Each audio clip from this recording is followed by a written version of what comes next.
These are the early evidence kits. You can see we've got two sizes here. The smaller one is an older kit. The larger one are the new kits that you'll see around the stations. Doesn't matter if you get either of the kits, both, as long as they are showing in date, they can be used. Both kits have seal numbers. You need to record those seal numbers somewhere in the sale log. When you read on the front, if you just make sure that you make a note of the kit expiry date, the kit number and the batch. Again, those details, you can just record them in the back of the sale log. So these larger kits are the ones that you will probably find around the most. They should be in the stores in most of the stations. If you've got any issues with finding them, then let me know. I can get them sent to your station. Open the box after you've took the record of the seal. And inside these new kits, you've got two urine sample kits. So you get a standard swab kit,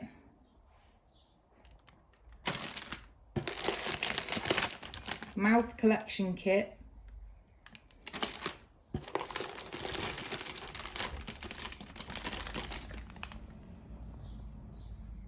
and urine sample kit. As you can see, there's two pots in there. This is a double urine sample kit. Also, there is a fingernail swabbing kit. Okay, when you open the urine sample kit, if you take the contents out carefully, you see you've got some gloves. Make sure you're always wearing the gloves when you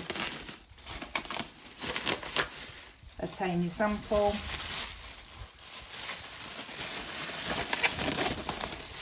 In this larger kit, you've got the two urine sample pots, which come like this. You've got your sample sticker, you've got two evidence bags, and you've got your pot. You've also got two wipes. What they are asking is that you take a sample when you first meet a victim, and then again within an hour. Obviously, if you can't get the sample, as long as you get one, the staff will be happy in that they can do a second there. To get your sample, you can ask the victim to take the pot and go to the toilet themselves and then present you with the sample, or you can go in with them, however the victim feels happiest.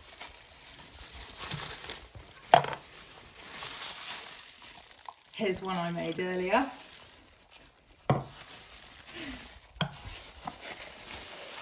Okay, so there's two bits of sponge, and you've got your collection tube with a preservative in it. This preservative is for urine only. So take the seal off and fill it with urine. It doesn't matter how much, as much as you've got. Seal it tight. Now, different kits will come with different stickers. As long as it is labelled, don't panic too much. So this one, for instance, has got one sticker. It's up to you whether you want to put that sticker on the tube or on the outer container. I would probably suggest putting it on the tube. So fill it in with the name of the victim, stick it onto there and pop it in the main container. What you're doing then is you're using the sponges that come with it. You're sticking it down the side to help the preservative not shake too much. Once that's done, you're going to seal it with this. This is a tamper-proof lid, so once that's been applied, you won't be able to get it back on. Push it down and it's sealed.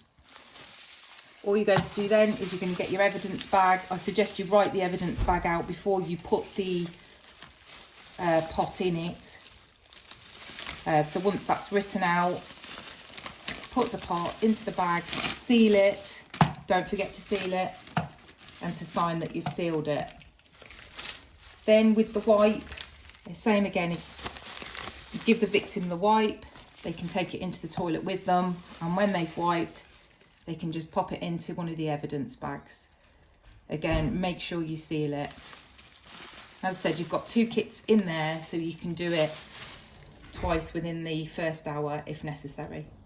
I'm just going to quickly show you the smaller kit. So if you do come across a smaller kit, in there again, it's exactly the same, but you'll see that the actual urine sample bottle has got room for you to put the name on that actual bottle, and then you've got a separate sticker which can be stuck on the outer tube. Also, you've got a pack with 2 purple gloves. I prefer these. I don't know why the new kit has got the thinner gloves. However, I suggest that you use the gloves that come with your kit because they're going to be sterile and obviously produced with that kit, so they should be used. So this is the second sample kit, which is your mouth collection kit. Again, it comes with gloves. You've got 4 evidence bags, 2 bottles of sterile water. You've got the mouth collection kit, pot, and 4 swabs. You might not need all these things. It depends on individual circumstances and what's happened to your victim to what you use. So you can use this to swab the lips and the mouth and around the opening, or you may want to use the mouth swab inside the mouth to recover any semen if oral penetration has occurred. It's also the mouth rinse, which is where you will literally ask the victim to take the larger bottle, put it in their mouth, swish it around their mouth, and then they're going to spit it out into the pot. Once they've spit it out into the pot, you're going to just seal the pot up, and you're going to put it into an evidence bag and seal it.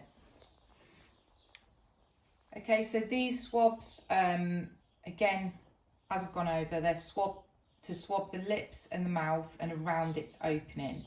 So you would do this as the first mouth sample. We're going to get everything on the outer edge first. So you're going to use a pressure roll on a moistened swab over the external parts of the lips, including the junction of the lip and the skin of the face. Then after that, you're going to immediately roll a second dry swab over the same area. Those 2 swabs can go into the same evidence bag because they're for the same area. The second mouth sample you're going to take would be to rub 1 dry swab all around the inside of the mouth, including over and under the tongue and all sides of the teeth and gums and the inside of the cheeks. This is included if they've got dentures or any oral piercings. Again, you're going to repeat it with a second dry swab, and you're going to label the swabs in the order in which they were obtained. Again, they're the same area, so those 2 swabs can go into the same bag. Make sure that you wear gloves while obtaining all the samples, and this mouth kit does actually come with a full guide on what you should use, where you should put it anyway. Everything goes into the freezer once it's been collected. Also included in the kit is a standard swab kit. You've got 6 swabs and 1 bottle of sterile water. If you just remember, wet first and then you use the dry straight after. So it's wet first, and then the way to remember it is you're making it wet and then you're going to mop it up after with the dry one, and then that will help you get the order in right. Okay, this is the fingernail swabbing kit, and the early evidence kits didn't have these before. They are a new addition. You've got 4 swabs, 1 sterile water and 2 sheets to collect the clippings. You've got 2 swabs which would be used for the left hand, 2 swabs to be used for the right hand, and the same, you've got left and right with the sheets. When you swab swab under the fingernails, on the surface of the nails and around the cuticles. The first swab again will be moistened and the second is dry. Clip the nails only if visible material is seen. And you take hand swabs above in all cases where fingernails are swabbed. When you use clippers, whatever clippers you do use to cut the nails, you're going to need to seize them and evidence them as well. For some reason these kits haven't got them in it. Custody kits have got nail clippers. I don't know why they haven't included them in this, but whatever you use to take those fingernails, you are going to need to seize them and evidence them in a separate bag.